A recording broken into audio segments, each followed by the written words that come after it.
എല്ലാവർക്കും നമസ്കാരം. കോൺഗ്രസിൻ്റെ യുവ എം.എൽ.എ. ശ്രീ രാഹുൽ മാങ്കൂട്ടത്തിലിന് അദ്ദേഹത്തിനെതിരെ ഉണ്ടായ പീഡന കേസിൽ ജാമ്യം നിഷേധിക്കപ്പെടുന്നു. അദ്ദേഹം ഇപ്പോഴും ഒളിവിലാണ്. അങ്ങനെ മുൻകൂർ ജാമ്യം നിഷേധിക്കപ്പെട്ട സാഹചര്യത്തിൽ അദ്ദേഹത്തിൻ്റെ പാർട്ടി കേന്ദ്ര നേതൃത്വത്തിൻ്റെ പിന്തുണയോടുകൂടി അദ്ദേഹത്തെ പാർട്ടിയുടെ പ്രാഥമിക അംഗത്വത്തിൽ നിന്ന് പുറത്താക്കാനായിട്ട് തീരുമാനിക്കുകയും ചെയ്തിരിക്കുന്നു. അനിവാര്യമായിട്ടുള്ള ഒരു പതനം എന്നതിനപ്പുറത്തേക്ക് ഈ വിഷയത്തിനെ മറ്റേതെങ്കിലും രീതിയിൽ വിശേഷിപ്പിക്കാൻ കഴിയും എന്നെനിക്ക് തോന്നുന്നുമില്ല. കേരളത്തിൽ ഒരുപക്ഷെ ഈ സമീപകാലത്ത് നമ്മൾ കണ്ട ഏറ്റവും ശ്രദ്ധയാർജിച്ച മികച്ച യുവ രാഷ്ട്രീയ നേതാവ് ശ്രീ രാഹുൽ മാങ്കൂട്ടത്തിൽ തന്നെയായിരുന്നു. അദ്ദേഹത്തിന് പൊടുന്നനെയാണ് എല്ലാവരുടെയും ഇടയിൽ സ്വീകാര്യത കിട്ടിയത്. ആവോളം ആർട്ടിക്കുലേഷൻ സ്കില്ലുള്ള, നല്ല രാഷ്ട്രീയ ഭാവിയുള്ള, നന്നായി കാര്യങ്ങളെ വിശകലനം ചെയ്ത് മനസ്സിലാക്കാൻ കഴിവുള്ള, എല്ലാ പാർട്ടിക്കാരാലും അംഗീകരിക്കപ്പെട്ട ഒരു നേതാവായിരുന്നു അദ്ദേഹം. അങ്ങനെ പൊതുവിൽ ശ്രീ രാഹുൽ മാങ്കൂട്ടത്തിലിന് ജനങ്ങളുടെ ഒപ്പം നിൽക്കുന്ന ഉറച്ച പ്രതിപക്ഷ സ്വരം എന്നൊരഭിപ്രായം രൂപീകരിക്കുന്നതിന് ഈ ചുരുങ്ങിയ കാലയളവിൽ സാധിച്ചുവെങ്കിലും അദ്ദേഹത്തിൻ്റെ വ്യക്തിജീവിതത്തിലെ ചില പാളിച്ചകൾ ഒരു ദുർഭൂതം എന്ന നിലയ്ക്ക് അദ്ദേഹത്തിനെ പിന്തുടർന്ന് ഇപ്പോൾ അതിൻ്റെ പിടിയിൽ അദ്ദേഹം അകപ്പെട്ടിരിക്കുകയാണ്.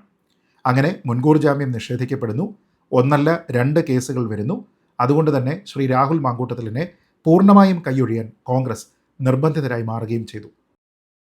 അങ്ങനെ തനിക്കെതിരെ ആരോപണമുണ്ടായിരുന്ന ആദ്യ സമയത്ത് ഹൂ കെയേഴ്സ് എന്നുള്ള നിഷേധാത്മകമായിട്ടുള്ള ഒരു ചോദ്യത്തിലൂടെ അതിനെ നേരിടാൻ ശ്രമിച്ച ശ്രീ രാഹുൽ മാങ്കൂട്ടത്തിലിനോട് വി കെയർ എന്ന് നാട്ടുകാർക്ക് പറയേണ്ടി വന്നു. വി കെയർ എന്ന് തന്നെ അവസാനം കോൺഗ്രസ്സുകാർക്കും പറയേണ്ടി വന്നു. അങ്ങനെ അദ്ദേഹത്തിൻ്റെ അനിവാര്യമായിരുന്ന ആ ഒരു പതനം ഇപ്പോൾ പൂർത്തിയായിരിക്കുകയാണ്. ഇനി മുതൽ അദ്ദേഹം കോൺഗ്രസിൻ്റെ ഒരംഗമല്ല. ഇവിടെ ശ്രീ രാഹുൽ മാങ്കൂട്ടത്തിലിനെ ന്യായീകരിക്കുന്നതിന് വേണ്ടി ശ്രമിച്ച ആൾക്കാരെല്ലാം പറഞ്ഞത് ഉഭയസമ്മത പ്രകാരമുള്ള ശാരീരിക ബന്ധമാണ് അദ്ദേഹത്തിൻ്റെ കേസിലുണ്ടായത്, അതുകൊണ്ട് അതിൽ അദ്ദേഹം കുറ്റക്കാരനല്ല എന്നുള്ളതാണ്. അതിൻ്റെ പേരിൽ പരാതിക്കാരിയായിട്ടുള്ള പെൺകുട്ടിയെ വളരെ മോശക്കാരിയായി ചിത്രീകരിക്കുന്നതിന് വേണ്ടി ശ്രമിക്കുകയും അതിൻ്റെ പേരിൽ ജയിലിൽ പോവുകയും ചെയ്തിരിക്കുന്ന ആൾക്കാർ വരെയുണ്ട്. കോൺഗ്രസിൻ്റെ തന്നെ തലമുതിർന്ന പല രാഷ്ട്രീയ നേതാക്കളും ശ്രീ രാഹുൽ മാങ്കൂട്ടത്തിൽ പാവം കുട്ടിയാണ് എന്ന് പറഞ്ഞുകൊണ്ട് അദ്ദേഹത്തെ ന്യായീകരിക്കുന്നതിന് വേണ്ടി ഒളിഞ്ഞും തെളിഞ്ഞും ഒക്കെ തന്നെ ശ്രമിച്ചിരുന്നു. പക്ഷേ ഇവിടെ കോൺഗ്രസ്സുകാർ തന്നെ മനസ്സിലാക്കേണ്ടുന്ന ഒരു പ്രധാനപ്പെട്ട കാര്യം ഒളിച്ചിരിപ്പുണ്ടായിരുന്നു. സാധാരണഗതിയിൽ ഒരു കോൺഗ്രസിൻ്റെ എം.എൽ.എക്കെതിരെ ഒരു പരാതി ഉണ്ടാകുന്ന സമയത്ത് അദ്ദേഹത്തിനെ പെട്ടെന്ന് അദ്ദേഹത്തിൻ്റെ സ്ഥാനങ്ങളിൽ നിന്ന് മാറ്റി നിർത്തുകയോ പാർലമെൻ്ററി പാർട്ടിയിൽ നിന്ന് സസ്പെൻഡ് ചെയ്യുകയോ അദ്ദേഹത്തിന് ഇരിക്കാനായിട്ട് പ്രത്യേകം ബ്ലോക്ക് വേണം എന്നാവശ്യപ്പെടുകയോ ഒന്നുമല്ല സാധാരണ കോൺഗ്രസ് ചെയ്യുന്നത്. ശ്രീ എൽദോസ് കുന്നപ്പള്ളിൽ, ശ്രീ എ വിൻസെൻ്റ് ഇങ്ങനെ രണ്ട് കോൺഗ്രസിൻ്റെ സിറ്റിംഗ് എം.എൽ.എമാർക്കെതിരെ സ്ത്രീകളുടെ ആരോപണം ഉണ്ടായിരുന്ന സമയത്ത് മാതൃകാപരമായിട്ടുള്ള ഈ തീരുമാനം കോൺഗ്രസ് സ്വീകരിച്ചിരുന്നില്ല.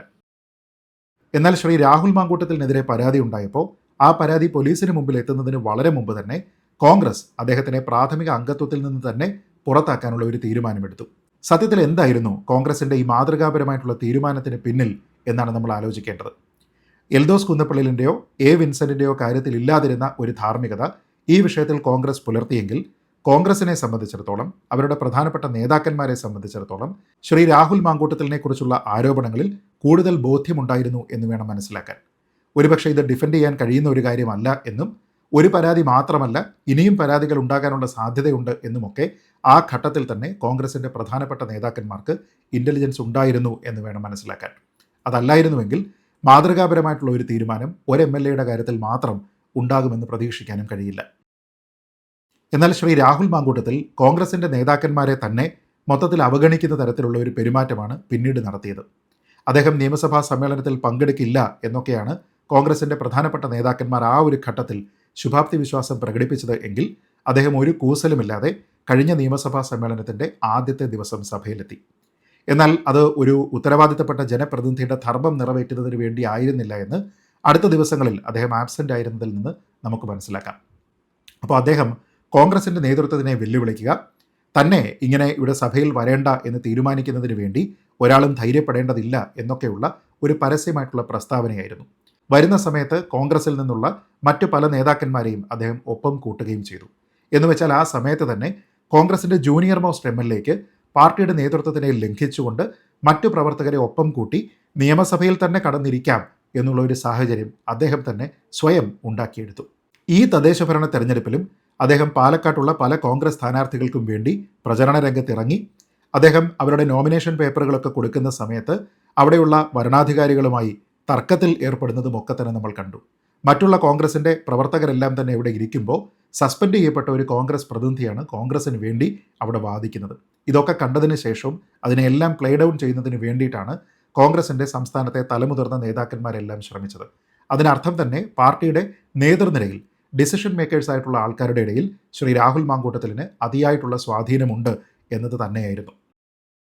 മറ്റെല്ലാ വിഷയങ്ങളിലും പൊതുവെ വളരെ ആർട്ടിക്കുലേറ്റ് ആയിട്ട്, പ്രത്യേകിച്ച് സ്ത്രീ വിഷയങ്ങളിലൊക്കെ സ്ത്രീപക്ഷ നിലപാട് സ്വീകരിച്ചിട്ടുള്ള ശ്രീ രാഹുൽ മാങ്കൂട്ടത്തിൽ തനിക്കെതിരെ ആരോപണമുണ്ടായപ്പോൾ അതിൻ്റെ നിജസ്ഥിതി എന്താണ് എന്ന് പൊതുസമൂഹത്തിനെയോ മാധ്യമങ്ങളെയോ അല്ല പാർട്ടി നേതൃത്വത്തിനെയോ ബോധ്യപ്പെടുത്തുന്നതിന് വേണ്ടി ഒരു ശ്രമവും നടത്തിയില്ല എന്നുള്ളത് ശ്രദ്ധേയമാണ്. നമ്മളൊക്കെ തന്നെ ചർച്ചകളിൽ ആദ്യം പറഞ്ഞിരുന്നു, ഇത് തൻ്റെ ശബ്ദമല്ല, തൻ്റെ വോയിസ് ക്ലിപ്പ് അല്ല എന്ന് അദ്ദേഹത്തിന് ഒരൊറ്റ സ്റ്റേറ്റ്മെൻറ്റിൽ തനിക്കെതിരെ വന്നിരിക്കുന്ന ആരോപണത്തിനെ റദ്ദ് ചെയ്യാനുള്ള ഒരു സാഹചര്യം ഉണ്ടായിരുന്നു. അത് അദ്ദേഹം ചെയ്യാതിരുന്നത് തന്നെ അത് താൻ ഉൾപ്പെട്ടിരിക്കുന്ന സംഭാഷണമാണ് എന്നും അത് തൻ്റെ ശബ്ദമാണ് എന്നും കൃത്യമായിട്ടുള്ള ബോധ്യമുണ്ട് എന്നതിൻ്റെ അടിസ്ഥാനത്തിലായിരുന്നു. അവിടെ തന്നെ അദ്ദേഹത്തിൻ്റെ വാദം ദുർബലമായിരുന്നു. ആ സമയത്ത് സത്യത്തിൽ കോൺഗ്രസ്സുകാർ ചെയ്യേണ്ടിയിരുന്നത് രാഹുൽ മാങ്കൂട്ടത്തിലിന് തൻ്റെ വോയിസ് ക്ലിപ്പിനെ നിഷേധിക്കാനായിട്ട് കഴിയുന്നില്ല എന്നതിൻ്റെ അടിസ്ഥാനത്തിൽ അദ്ദേഹത്തിനെ പാർട്ടിയുടെ പ്രാഥമിക അംഗത്വത്തിൽ നിന്ന് തന്നെ ഇതിനെ ഒരു കുറ്റസമ്മതമായി കണ്ടുകൊണ്ട് പുറത്താക്കണമായിരുന്നു.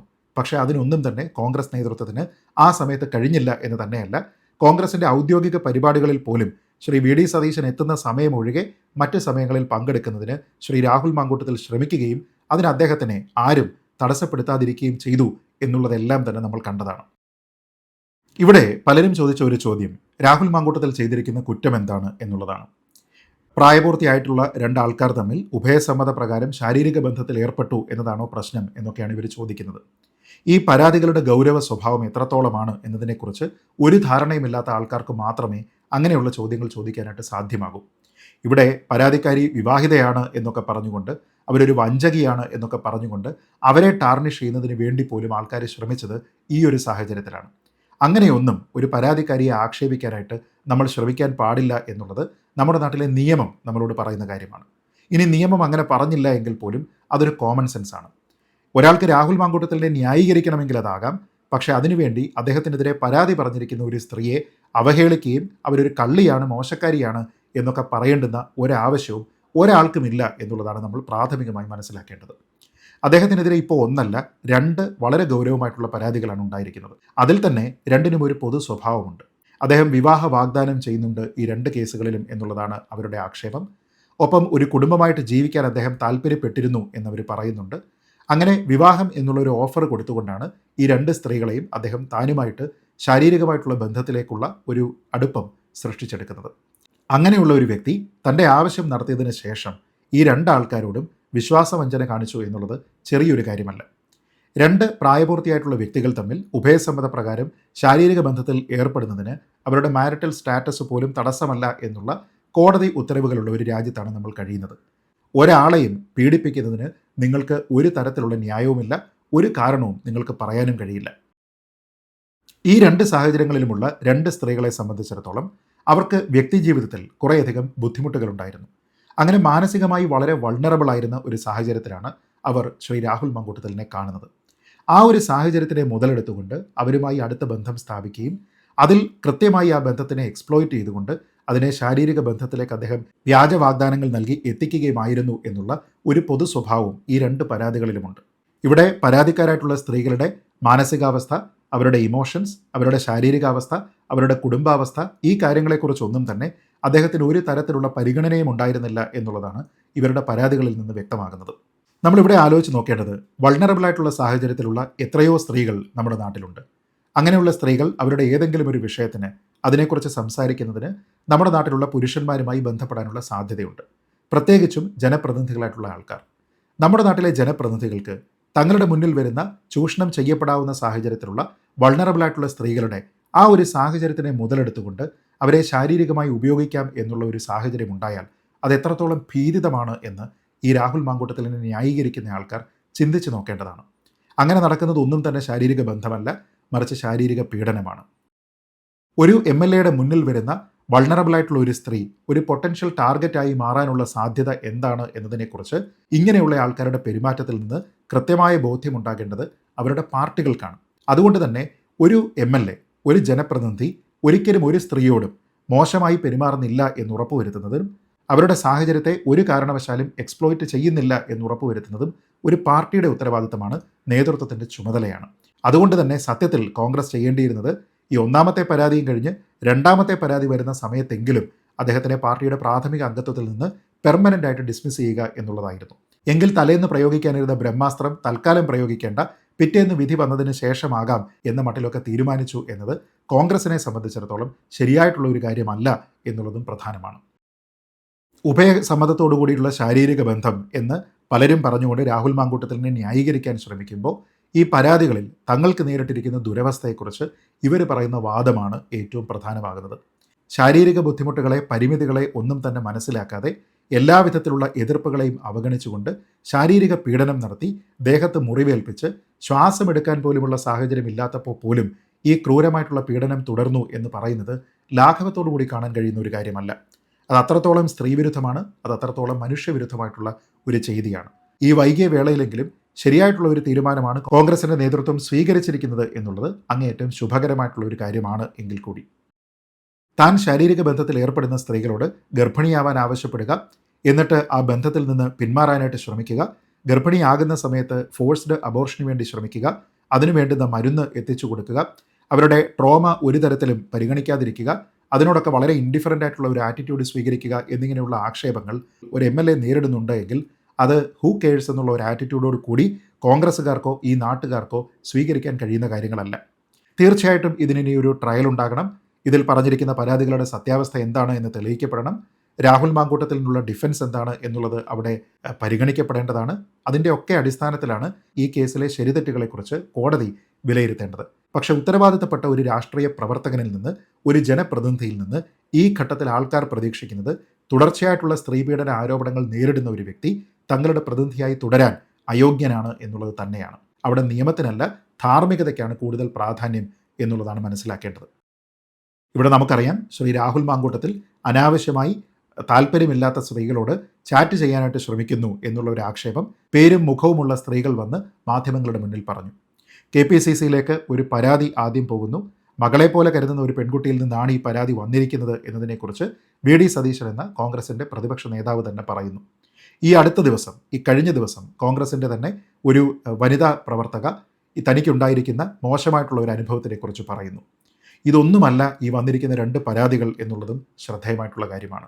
എന്നുവെച്ചാൽ ചുരുങ്ങിയത് 5 സ്ത്രീകളെങ്കിലും ഇപ്പോൾ രാഹുൽ മാങ്കൂട്ടത്തിനെതിരെ മോശമായിട്ടുള്ള കമൻറ്റുകൾ പറഞ്ഞു എന്നതിൻ്റെ അടിസ്ഥാനത്തിലോ, സ്റ്റോക്ക് ചെയ്തു എന്നതിൻ്റെ അടിസ്ഥാനത്തിലോ, ക്രൂരമായിട്ടുള്ള പീഡനം നടത്തി എന്നതിൻ്റെ അടിസ്ഥാനത്തിലോ, അബോർട്ട് ചെയ്യാനായിട്ട് നിർബന്ധിച്ച് അത് ചെയ്യിപ്പിച്ചു എന്നുള്ള അടിസ്ഥാനത്തിലോ ഒക്കെ തന്നെ പരാതി പറഞ്ഞിട്ടുള്ളപ്പോൾ ഉത്തരവാദിത്തപ്പെട്ട ഒരു രാഷ്ട്രീയ പാർട്ടിക്ക് അത് കോടതി തീരുമാനിക്കട്ടെ എന്ന് മാത്രം കരുതി മാറി നിൽക്കാനായിട്ട് കഴിയില്ല എന്നുള്ളതാണ് പ്രധാനം.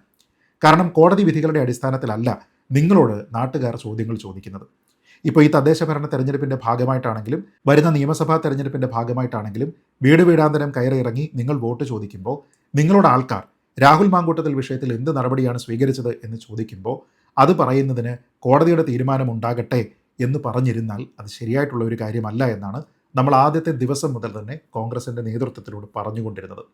അവിടെ കൺസിസ്റ്റൻ്റ് ആയിട്ടുള്ള ശക്തമായിട്ടുള്ള നിലപാട് ഒരുപക്ഷെ ശ്രീ VD സതീശനിൽ നിന്നും ശ്രീ രമേശ് ചെന്നിത്തലയിൽ നിന്നും മാത്രമാണ് ആദ്യം മുതൽ തന്നെ ഉണ്ടായിരുന്നത്.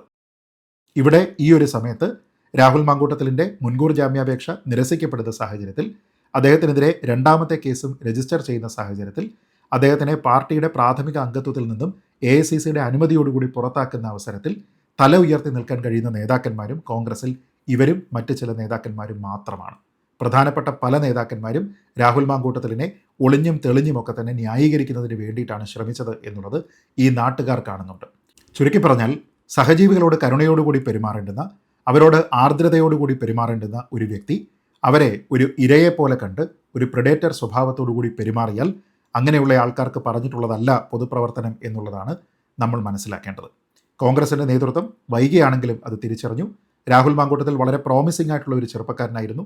നമ്മുടെ നാട്ടിലെ സ്ത്രീകൾക്ക് ഒരു MLA എന്ന നിലയിൽ, ഒരു പൊതുപ്രവർത്തകൻ എന്ന നിലയിൽ അദ്ദേഹവുമായിട്ട് എന്തെങ്കിലും തരത്തിൽ ഇടപെടേണ്ടുന്ന സാഹചര്യം ഉണ്ടാകുമ്പോൾ അത് ഭയരഹിതമായിട്ടുള്ള ഒരു സാഹചര്യത്തിലായിരിക്കണം എന്നുള്ള ഒരു ഉറപ്പ് നമുക്ക് എല്ലാവർക്കും ഉണ്ടാകേണ്ടതാണ്. ഇങ്ങനെ നിരവധി പരാതികൾ മാല പോലെ വരുന്ന ഒരു സാഹചര്യത്തിൽ അങ്ങനെയുള്ള ഒരു ഉറപ്പ് തരാൻ കോൺഗ്രസിൻ്റെ നേതൃത്വത്തിന് പോലും കഴിയില്ല എന്നുള്ള ഒരു സാഹചര്യത്തിൽ അദ്ദേഹത്തിനെ ഇനി പാർട്ടിയുടെ പ്രാഥമിക അംഗമായിട്ട് പോലും തുടരാൻ കഴിയില്ല എന്നുള്ളത് ഏറ്റവും ശരിയായിട്ടുള്ള തീരുമാനമാണ്. ഇനി അദ്ദേഹം ചെയ്യേണ്ടത് അദ്ദേഹത്തിൻ്റെ ജനപ്രതിനിധി സ്ഥാനം രാജിവെക്കുകയാണ്. എന്നിട്ട് നിയമപരമായിട്ട് ഈ കേസിനെ ഒക്കെ തന്നെ നേരിടുക എന്നുള്ളതാണ്.